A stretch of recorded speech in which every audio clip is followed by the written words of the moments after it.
swinging hot spot. I said, don't it always seem to go that you don't know what you've got till it's gone. You pay paradise, put up a parking lot. They took all the trees, put them in a tree museum. I'm worried about the safety of my son playing outside.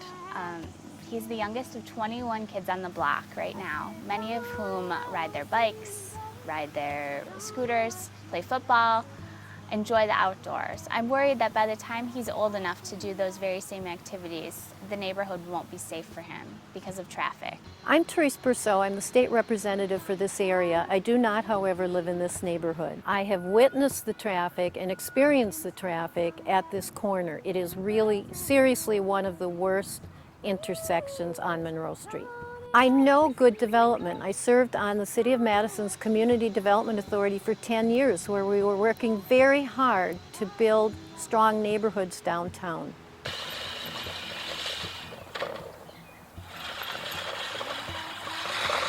Born and raised down here on Chapman Street. We never had a problem crossing the street. Parents just said, look both ways and walk when you get a chance, you know. Now you gotta probably 4 times, 10 times maybe the number of cars that go by here every day. Probably 20-some thousand cars go by here a day. I think there's been more people hit since they've had these flags than there was before the flags were even implemented. I think it's a tragedy that all of us want to have what's best for this neighborhood and for all the neighborhoods around Monroe Street, and that we can't, it's a tragedy that we haven't been able to, you know, come to agreement on that. You know, I don't get it. I have one overarching question about this whole enterprise, and that is why. Why is there such an overzealous push for density and what they call infill at the expense of neighborhoods and of people? There's a delicate balance in Madison, and I'm afraid that it's tipping in the wrong direction. And Knickerbocker Street is just one example of that, and one of the worst that I've seen. Parman Place is the development at Glenway and Monroe. It has a restaurant on the first floor called Gates and Brovey. There is really no impact on the neighborhood, traffic or parking, from the residential part of that development. The restaurant does have trouble finding parking, and we have taken some steps to address parking issues in the neighborhood. It's shocking how little thought went into the situation for parking. It's appalling to see that right there on this restaurant, there's a sign that says free parking, and it lists our very small road with no sidewalks, with no space to park, that is now getting filled up with people in a hurry and to leave and to come. The other major impact for me as a young mother, I wanted to live in this specific neighborhood for the fact that it would be safe to walk around with my children because there wasn't traffic. But now we have a neighborhood not set up for traffic that's full of traffic.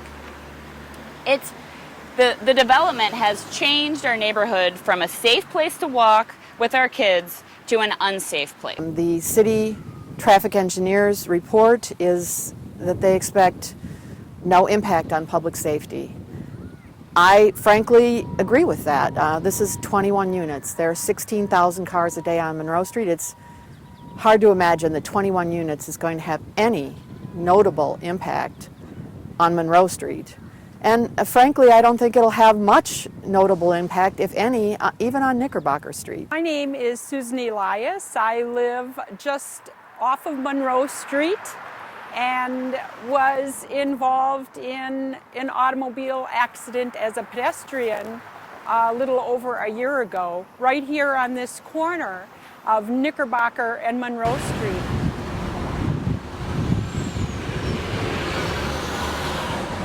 My husband and I were attempting to cross Monroe Street about 6 o'clock in the evening. We had lived here for a number of years, so we were very cautious. We used the pedestrian flags and stayed in the crosswalk and waited until the traffic had stopped for us.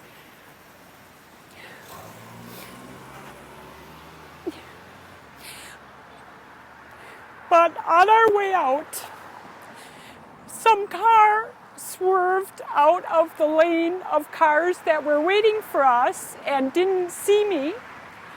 I was just a step ahead of my husband and hit me with his car. I landed on my head and suffered a head injury. My husband gave me CPR and several people stopped to assist. If we can get young professionals to live in these apartments, there's often talk about how transients aren't going to have as much commitment to the neighborhood. But these are going to be pretty high rent apartments, and